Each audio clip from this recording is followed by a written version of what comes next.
الله. الحمد لله وكفى وسلام على عباده الذين اصطفى. أما بعد،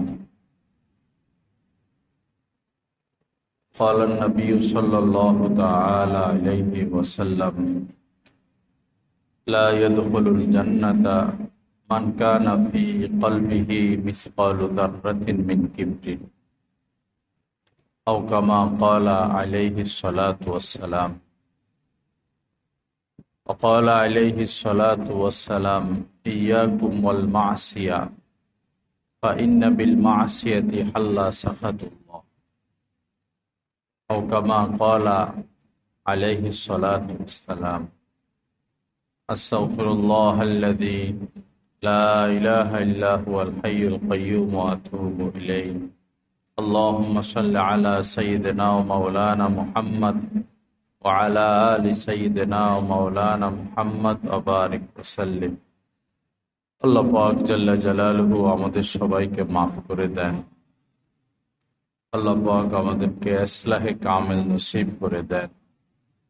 আল্লাহ পাকের খাস মোহাব্বত, মারেফাত, নৈকট্য আল্লাহ পাক আমাদেরকে নসিব করে দেন। লা ইলাহা ইল্লাল্লাহ। আমি দুইখানা হাদিস শরীফ আপনাদের খেদমতে পাঠ করেছি। হুজুরে পাক সাল্লাল্লাহু আলাইহি ওয়াসাল্লাম বলেন, যার অন্তরে, যার মধ্যে অনুপরিমাণ অহংকারও থাকবে, একদম সামান্য, আমি কিছু, সে জান্নাতে প্রবেশ করবে না।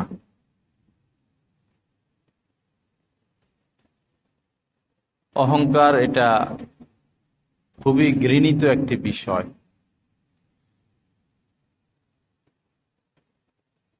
কিছু কিছু বিষয় আছে যেটা বিশেষ বিশেষ মানুষদের জন্য খাস নির্দিষ্ট।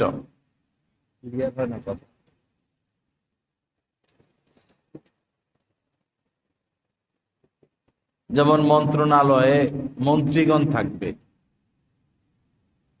গণভবন, বঙ্গভবন, এগুলাতে প্রধানমন্ত্রী থাকবেন, প্রেসিডেন্ট থাকবেন।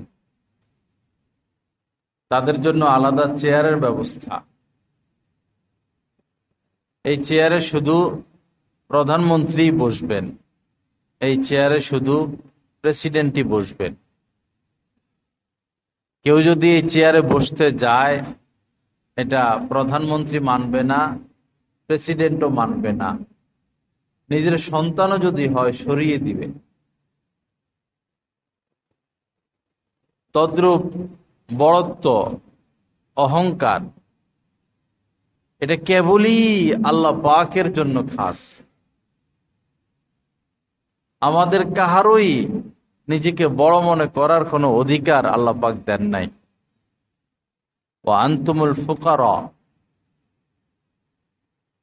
কোরআনে কারীমের এক আয়াতের আল্লাহ পাক বলেছেন যে তোমরা যারা আছো সবাই ফকির,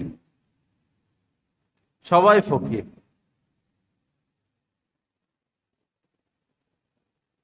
ওয়ালাহুল কিবরিয়াউ ফিস সামাওয়াতি ওয়াল আরদ,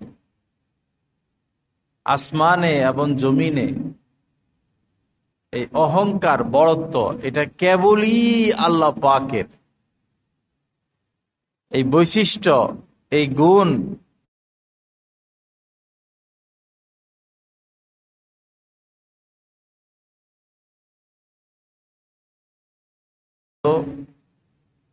যে আমরা নিজেকে বড় মনে করি।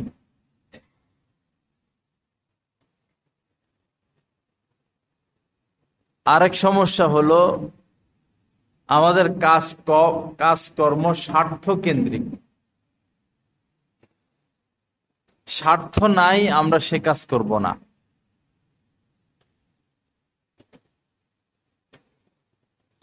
আরেকটা বিষয় হলো দলীয় টান, মারাত্মক দলীয় টান। এই সবই আমাদেরকে ক্ষতির দিকে নিয়ে যাচ্ছে।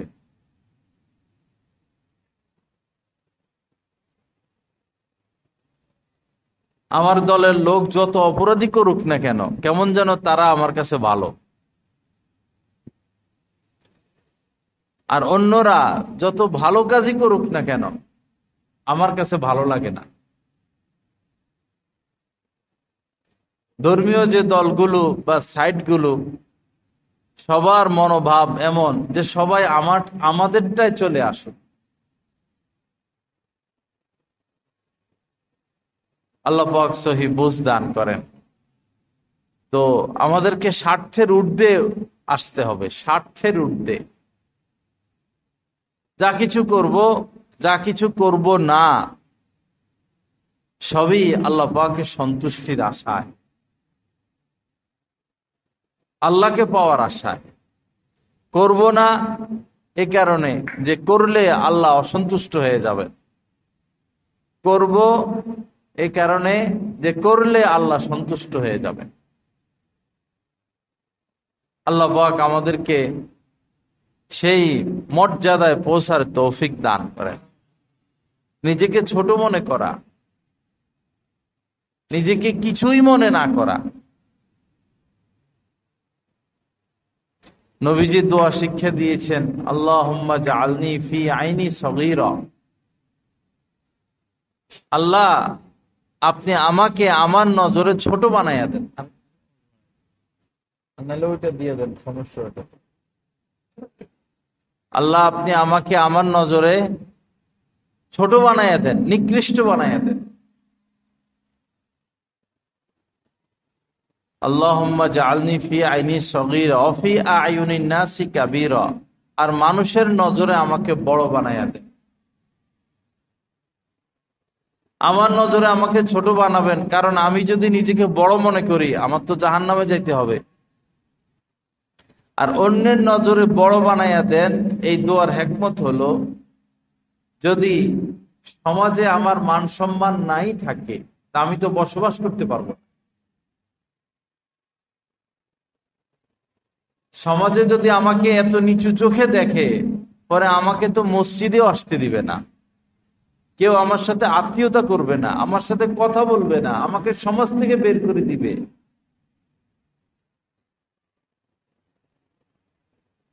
এজন্য নিজের সম্মান নষ্ট হবে এমন কাজ না করা। বিবেক আল্লাহ পাক সকল মাখলুককেই দিয়েছেন। হাত্তাকে একটা উদ্ভিদ গাছ, তারও বিবেক আছে। যেদিকে সূর্যের আলো, গাছ সেদিকে বাড়ে।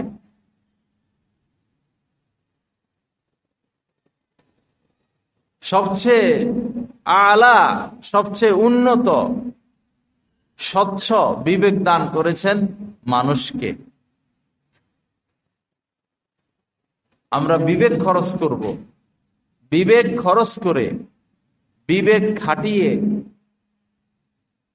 এমন কাজ করব না যে কাজ করলে আমার মান কমে যাবে, সম্মান কমে যাবে। এটার জন্য আমি দায়ী হব।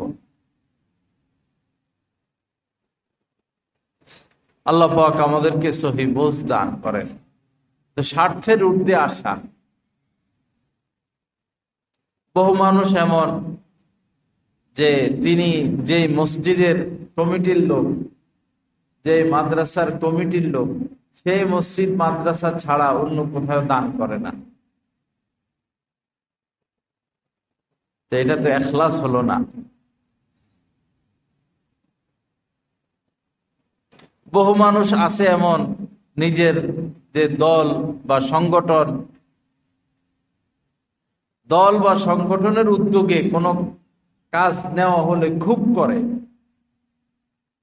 কিন্তু ওই কাজটাই তিনি ব্যক্তিগতভাবে করেন না বা অন্যদের সাথে মিশে করবে না, দলীয় ব্যানারে করবে।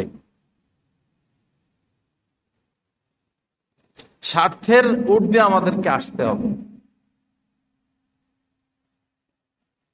মান আহাব্বা লিল্লাহি ওয়া আবগাযা লিল্লাহি ওয়া আতা লিল্লাহি ওয়া মানাআ লিল্লাহ ফাকাদ ইসতাকমালাল ঈমান। ঈমান পরিপূর্ণ হওয়ার জন্য চারটি কথা নবীজি বলেছেন। ভালোবাসবো মানুষকে, স্বার্থ কেন্দ্রিক না। ভালোবাসবো আল্লাহর জন্য।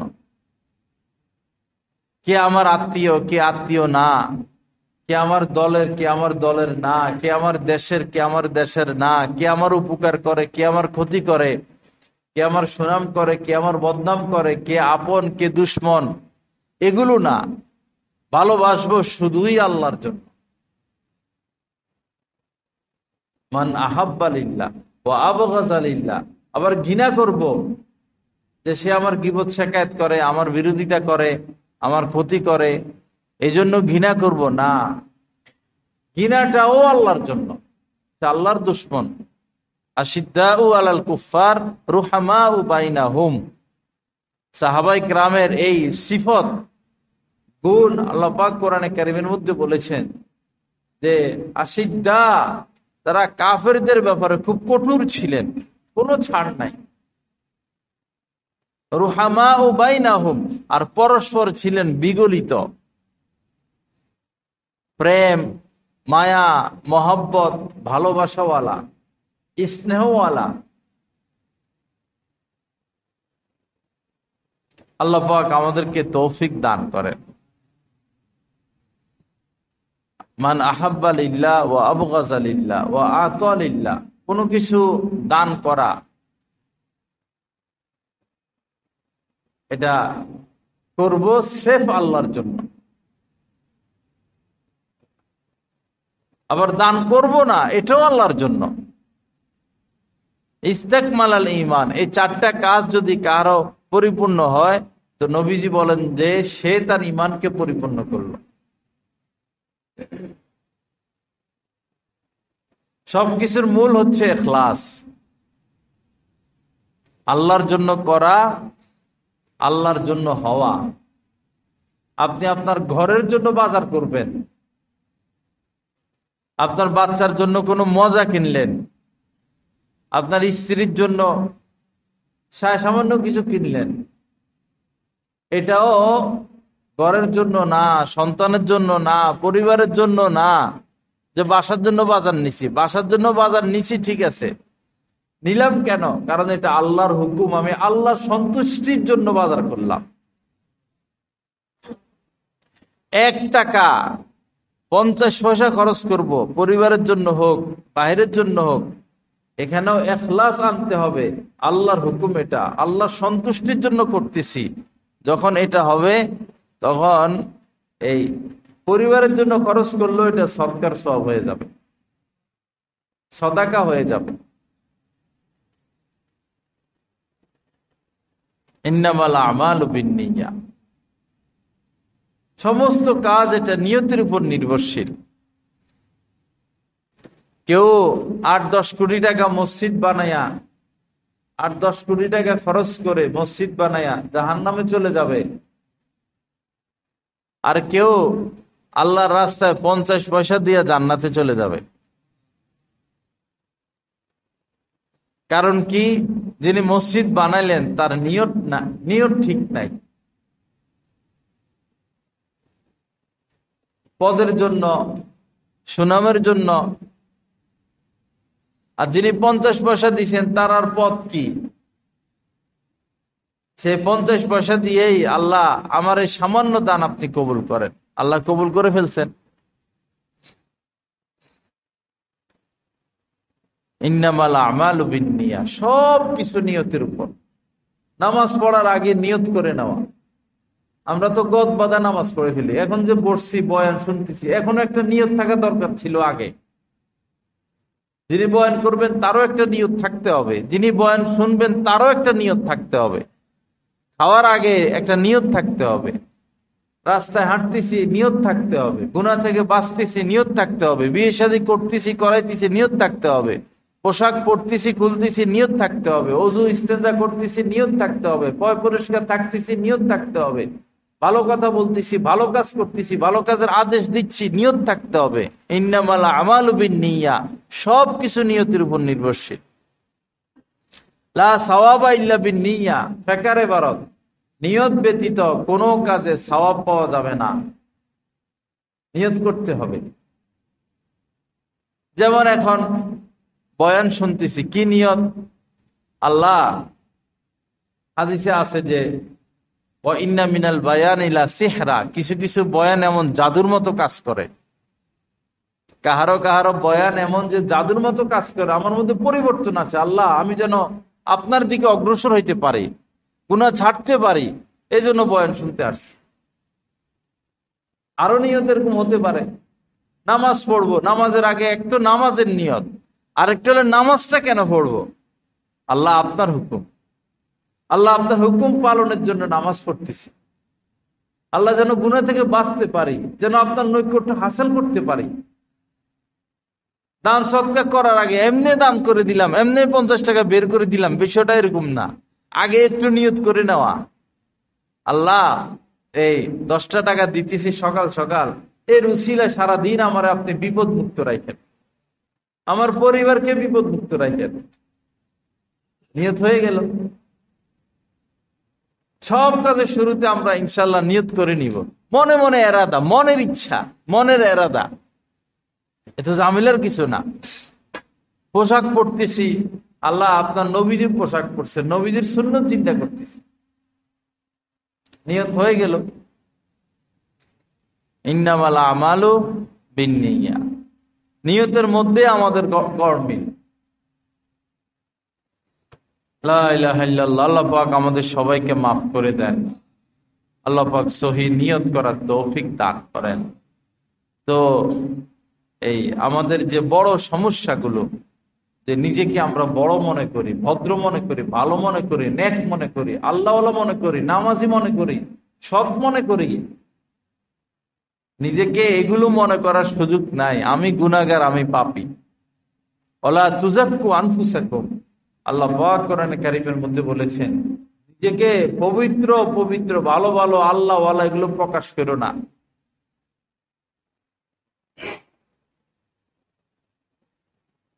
নিজেকে গুনাহগার মনে করা, নিজেকে আব্দুন গোলাম মনে করা।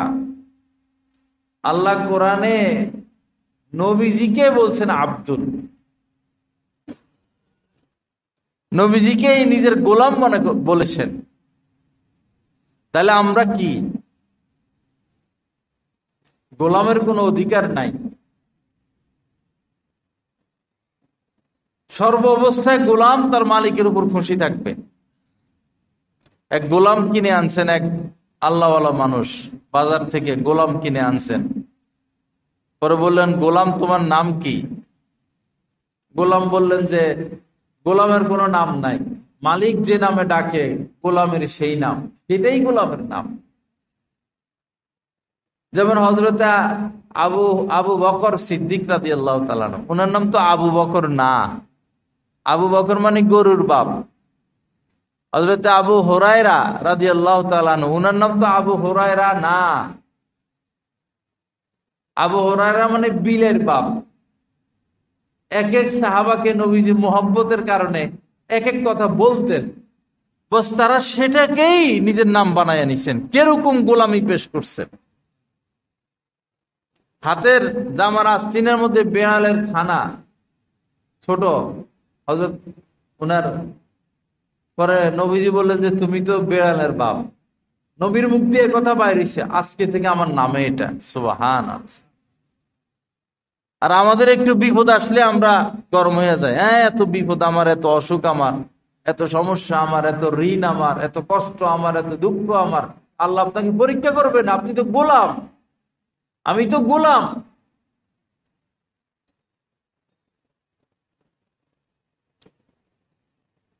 লা ইলাহা ইল্লাল্লাহ। আল্লাহ পাক মেহেরবানি করেন। হ্যাঁ, এরপরে গোলামকে জিজ্ঞাসা করলো, তোমার এই কি খাও, পছন্দের খাবার কি? গোলাম বলল যে গোলামের কোনো পছন্দের খাবার নাই, মালিক যেটা খাইতে দেয় সেটাই খানা, সেটাই গোলামের পছন্দ। গোলামই শিখাচ্ছেন আমাদের। গোলাম তুমি তোমার কি পোশাক পছন্দ?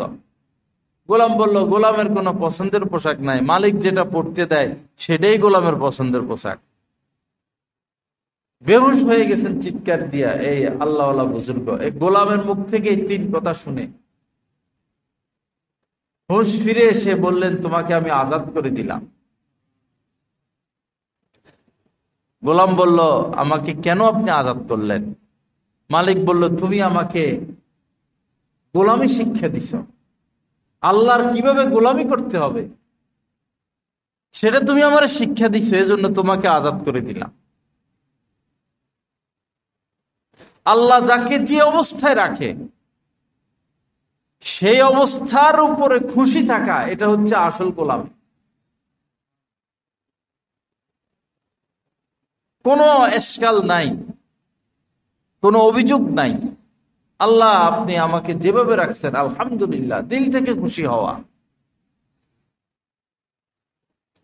আমি গরিব, আল্লাহর কসম, যে গরিব, এই গোরাবার হালতে তাকে রাখার মধ্যে, গরিবী হালতের মধ্যে আল্লাহ তাকে রাখার মধ্যে তার কল্যাণ।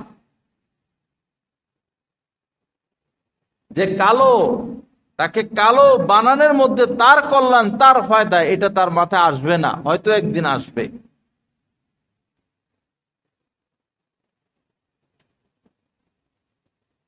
যে রিক্সাওয়ালা, যে সুইফার, যে দিন মজুর, দিনে আনে দিনে খায়, গরিব মানুষ, হায়রে আমরা গরিব। এই গরিবের মধ্যে, গরিব থাকার মধ্যে ফায়দা মৃত্যুর পরে বুঝবেন, দুনিয়াতেও বুঝবেন। নবীজি স্বচক্ষে জান্নাত দেখে এসে বলেছেন যে আমি তো ধনীদেরকে দেখছি সব আটকা পড়ে আছে, সব ধনী আটকা পড়ে, ধনীরা, বেশিরভাগ ধনীরা হিসাব নিকাশের জামিলা আটকা পড়ে আছে, গরিবরা জান্নাতে চলে গেল। আর মহিলারা বেশি চলে গেল জাহান্নাম। মহিলারা বেশি জাহান্নামে যাবে, এই যে বক বক বক বক করে, স্বামী কথা একটা বললে একটা জবাবে 120টা কইয়া ছাড়বে। আগে আমরা ওয়াজ নসিহত করতাম যে নারীরা নির্যাতিত, এখন উল্টা হয়ে গেছে, আর ঘরে ঘরে পুরুষ নির্যাতিত, ঘরে ঘরে পুরুষ নির্যাতিত। তাদের 16 আনা তাদেরকে দিতে হবে, একটু এদিক সেদিক হইলেই শেষ, সম্পর্ক শেষ। আল্লাহ এই মনোভাব থেকে আমাদেরকে ফিরে আসার তৌফিক দান করে। তো আল্লাহ পাক যাকে যে হালতে রাখে সন্তুষ্ট থাকা, বুঝি বা না বুঝি, বুঝার চেষ্টারও দরকার নাই, বস আলহামদুলিল্লাহ আল্লাহ আমাকে ভালো রাখছেন, আল্লাহ আমাকে সুখে রাখছেন, শান্তিতে রাখছেন, বড় ভালো আছি আমি। হযরত ইমাম শাফি রহমতুল্লাহ আলাই, তার মাযহাবের একজন ইমাম, তিনি যেই চকির উপরে বসে হাদিস পড়াতেন, মাসলা মাসাইল পড়াতেন, কত বড় মানুষ, মুজতাহিদ, মুজাদ্দিদ তারা। তো ওনার নিচে এরকম পাত্র রাখা থাকতো, সম্ভবত ফাইলস এ ধরনের রোগ ছিল, সব সময় রক্ত পড়তো, সব সময় রক্ত পড়তো, একটু পরে পরে এই রক্ত, এই পাত্রটা ভরে যেত, রক্তগুলো ফেলে দিয়ে এসে নতুন পাত্র দেওয়া হইতো। এত বড় মানুষ, রোগটা কত বড়।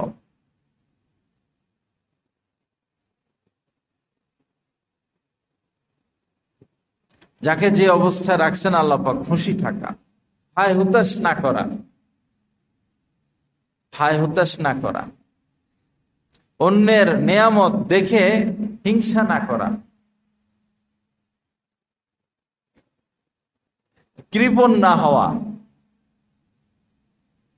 কৃপণ ব্যক্তি দুনিয়ার নিয়ামত থেকেও বঞ্চিত, আখিরাতের নিয়ামত থেকেও বঞ্চিত।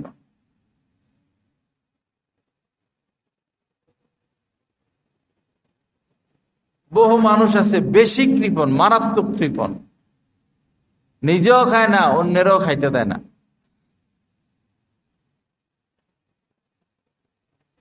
গাছতলা ঘাটের আশপাশ বা গাছতলা ঘাট বা আশপাশ বা ভৈরবের এরকম এক কৃপণ লোক, অনেক সম্পদ, শেষ বয়সে অসহায়। আমি তার বাসায় গেছি, মৃত্যুর পরেও গেছি, দেখলাম জীর্ণ শীর্ণ অবস্থায় জীবন কাটাইয়া দিছে, একবারই গরিবী হালতে, ভালো একটা খাটও নাই, অথচ কোটি কোটি টাকার সম্পদ। তো শেষ বয়সে শুধু কান্ত আর কান্ত, কান্ত আর কান্ত।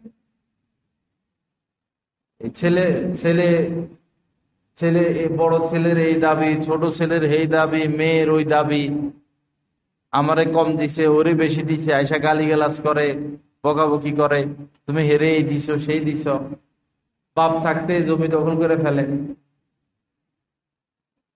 এই সন্তানদের এই জ্বালায় শেষ জীবনে শুধু কাঁদছেনি। তো মহল্লার এক লোক তার মারা যাওয়ার কয়েকদিন আগে গেছেন, যাওয়ার পর তারে ধরে আরো কাঁদতেছে। পরে তিনি বলছেন যে আল্লাহ আপনাকে এত এত সম্পদ দিছেন, আল্লাহর রাস্তায় তো কিছু খরচ করলেন না, ছেলে মেয়েরে দিছেন লাভ কি, এখন তো আপনারা হেরেই জবাই করতেছে। আপনি একটা মসজিদের সভাপতি, ধনী মানুষ, আপনি মসজিদে তো কিছুই দিলেন না, মসজিদটাও ভাঙা, অন্তত শেষ মুহূর্তে 1 ঘন্টা জমি হইলো মসজিদে দেন, এটা নিয়ে আপনি কবরে যান। হ্যাঁ, আমার এই সমস্যা, আমার এই সমস্যা, এই হইছে, হে হইছে, ওই হইছে।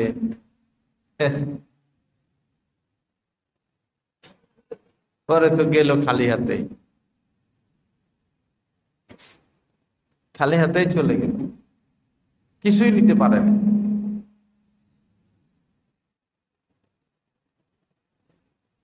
হাদিস শরীফের মধ্যে এসেছে বাঈদুন মিনান নাস, যারা কৃপণ তারা সমাজের মানুষের কাছেও নিকৃষ্ট,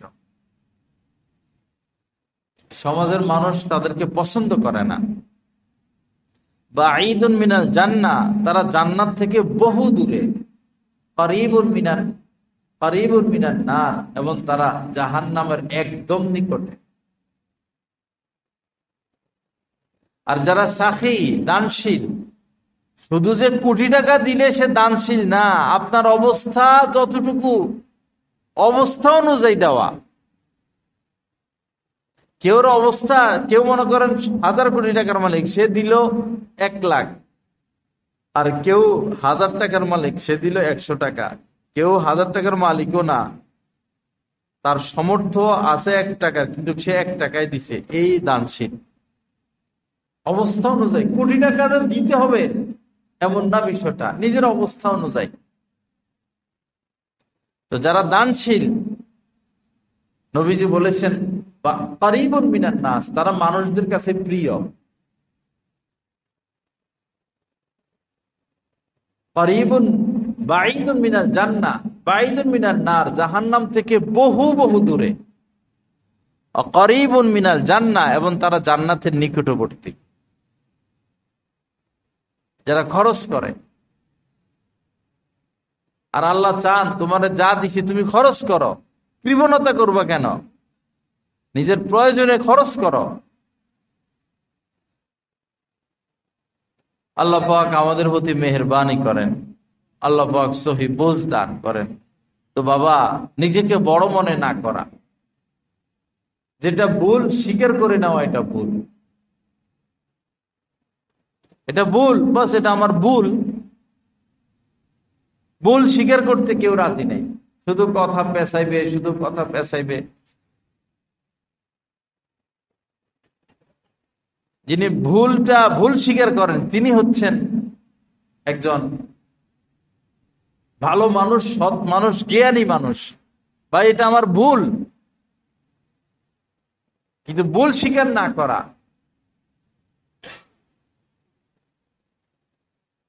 এক দেশের এক প্রধান যদি ভুল স্বীকার করত, তো লক্ষ লক্ষ মানুষ বিপদে পড়তো না। ভুল করছে সে, কিন্তু সে ভুল স্বীকার করে না। নিজের এই তেড়ামির কারণে, এই অহমিকার কারণে, এই অহংকারের কারণে নিজেও বদনামির শিকার হলো, লক্ষ লক্ষ মানুষকে বদনামি করলো, বিপদে ঠেলে দিল। ভুল স্বীকার করতে রাজি নাই। ভুল স্বীকার করলে তো হয় এটা আমার ভুল, আমি ক্ষমা চাচ্ছি, এটা আমার ভুল হয়েছে। তখন তো আপনার মর্যাদা বাড়বে, সম্মান বাড়বে। এতে ক্ষতি কি?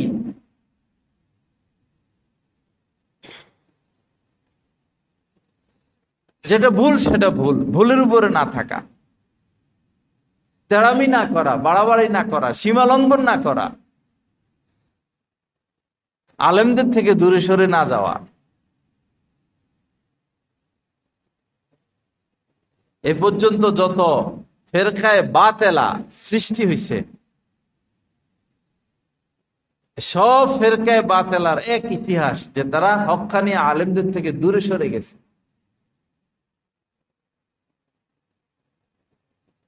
যে যে এলাকায় থাকি, যে যে মহল্লায় থাকি, আপনার এলাকায় যদি কোনো ভালো আলেম পান, বস তার সাথে উঠা বসা, তার সাথে সম্পর্ক, এই ছাড়া দ্বীনি লাইনে আমাদের তারাক্কি হবে না।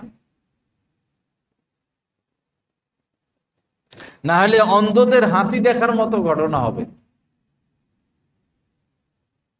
আমরা দ্বীনি লাইনে অন্ধ, অন্ধদের হাতি দেখা, 4 অন্ধ 5 অন্ধ, হাতি একটা পাইছে, কিরে হাতি কেমন, যে পা ধরছে এগো একটা খাম্বা ধরছে, বেচারা ঠ্যাং তো খাম্বা কইব না। আরেকজনে ধরছে কান, কিরে হাতি কেমন, কয়টা হইলো কুলার মতো, কুলা ওই যে ধান ইয়ে করতো মহিলার আগের জামানা।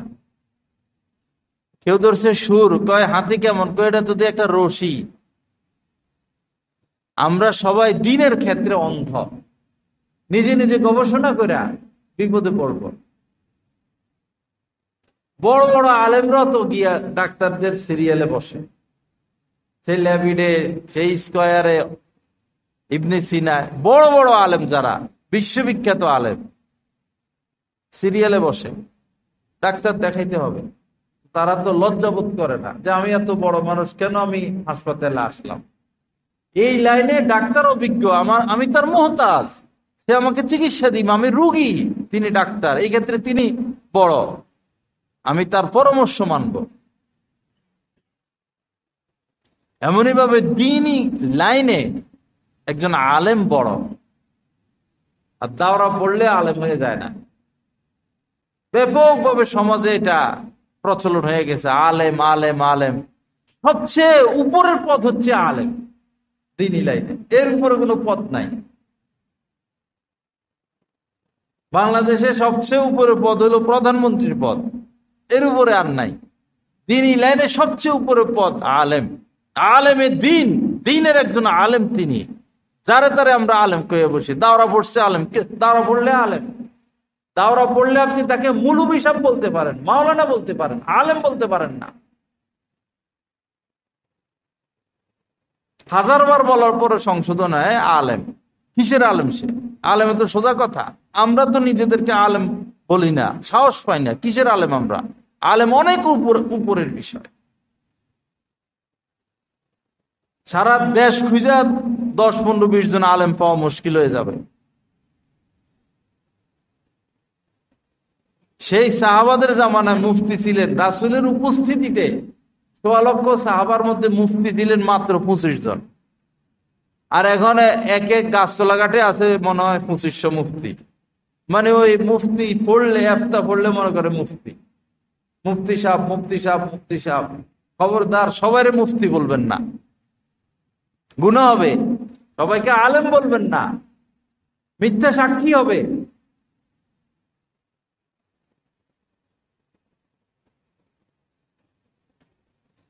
আলেমদের সোহবত, আলেমদের থেকে যদি সাধারণ মানুষ সরে যায়, দূরে সরে যায়, এটাই তাদের দ্বীন দুনিয়া ধ্বংসের সবচেয়ে বড় কারণ। আল্লাহ পাক সহি বুঝ দান করেন। তো যেটা ভুল সেটাকে ভুল স্বীকার করা, নিজেকে বড় মনে না করা, নিজেকে পাপী মনে করা। সব সময় আমি গুনাহগার, আমি পাপী। আল্লাহ পাকের কাছে নিজেকে পাপী হিসাবে পেশ করা, অপরাধী হিসাবে পেশ করা।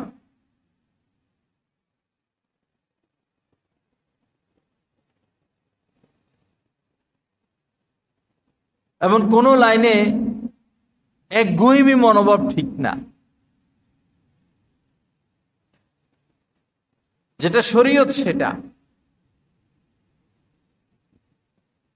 আল্লাহ কি বলছেন, রাসূল কি বলছেন, সুন্নত কি। আমার রুচি, আমার মেজাজ সুন্নতের দ্বারা পরিবর্তন করতে হবে। সুন্নত একটা রুচির নাম, সুন্নত একটা সভ্যতার নাম, সুন্নত একটা শিক্ষার নাম, সুন্নত একটা জীবন পদ্ধতির নাম, সুন্নত একটা মডেল, সুন্নত একটা পদ্ধতি। আমাকে এই সুন্নতের রঙে রঙিন হতে হবে।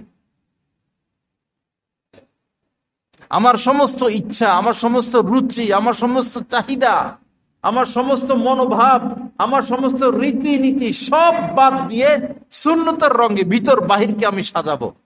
এটা আল্লাহ পাক চান।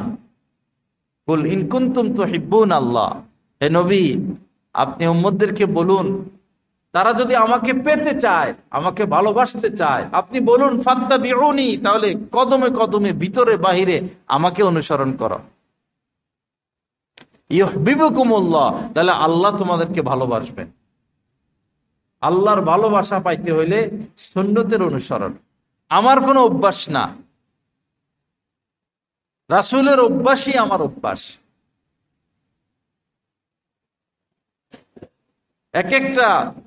এক একটা সুন্নতের কত মর্যাদা, কত গুরুত্ব।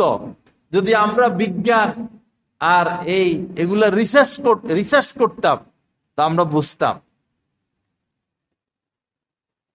বিজ্ঞান তো এখন আসছে, সুন্নত তো সে 1450 বছর আগের কথা। এখনো এই বিজ্ঞান এই সুন্নতের থেকে কোটি কোটি গুণ নিচ্ছে।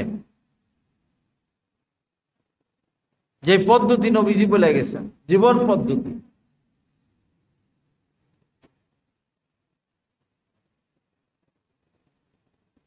আজ পর্যন্ত 2 হাত 2 খানা খেতে হবে, এই সুন্নতের উপর আমাদের আমল হয় নাই। অথচ সব বাসায় বেসিং আছে, 1 হাত ধোয়েন। 1 হাতে কেমনে দোয়া হবে? 2 হাত হইলে না আপনি ঘষা মাজা করে ধুইতে পারবেন।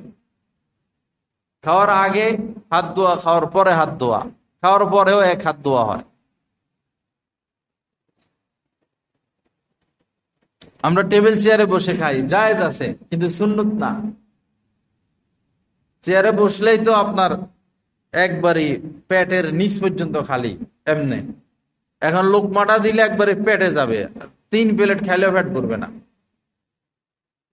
আর ফ্লোরে বসবেন সমানে চাপ, পেট গেছে অর্ধেক ভরে, পেট অর্ধেক ভরে গেছে। খানা কম খাওয়া এটাই তো, খানা বেশি খাওয়া এটাই তো সমস্ত রোগের কারণ। রোগের কেন্দ্র বিন্দু নবীজি বলছেন পাকস্থলী। কত বছর আগে বলছেন? 1450 বছর আগে বলছেন।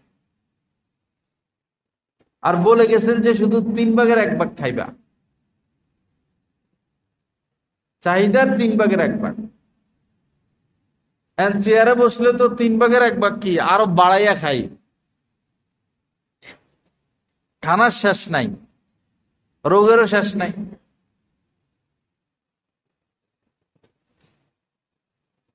আমাদের সকল কিছু আমরা সুন্নতের দ্বারা পরিবর্তন করে ফেলবো। ঘর সাজাবো সুন্নত মোতাবেক, জীবন সাজাবো সুন্নত মোতাবেক, বাচ্চা কাচ্চা পালবো সুন্নত মোতাবেক, চলাফেরা, উঠা বসা, লেনদেন, রাষ্ট্র পরিচালনা, বেচা কিনা, সবকিছুর মধ্যে বস সুন্নত আর সুন্নত, সুন্নত আর সুন্নত। সুন্নত শিখা, সুন্নত জানা, শিখতে কোনো লজ্জা নাই।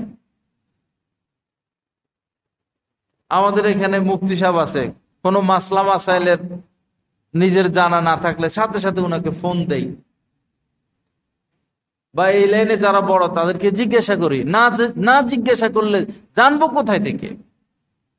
ফাসআলু আহলা যিকরি ইন কুনতুম লা তা'লামুন।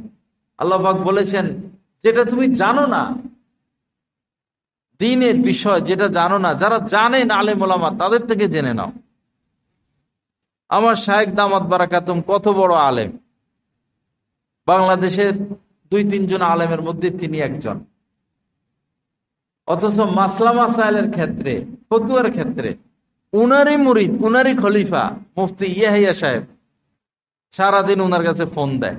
এই মাসালাটা কেমন, অথচ উনি নিজে জানেন, উনি নিজে ভালোভাবে জানেন, তাও একজন মুফতির থেকে সনদ নিয়ে নেন এই কাজটা করার আগে।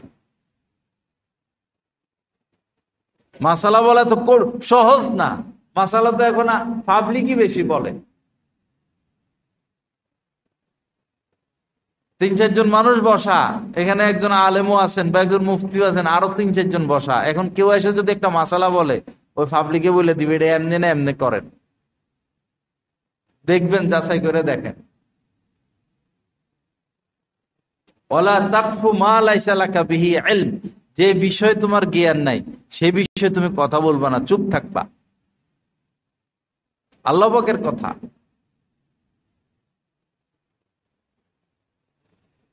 লা ইলাহা ইল্লাল্লাহ। আল্লাহ পাক আমাদেরকে মাফ করে দেন, আল্লাহ পাক সহি বুঝ দান করেন, আল্লাহ পাক আমাদেরকে হেদায়েতে কামেলা নসিব করেন। তো যে বিষয়গুলো আলোচনা হলো এগুলো নিয়ে চিন্তা করবেন।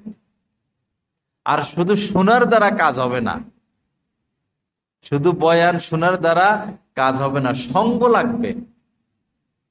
নেককারের সঙ্গ, আলেমের সঙ্গ।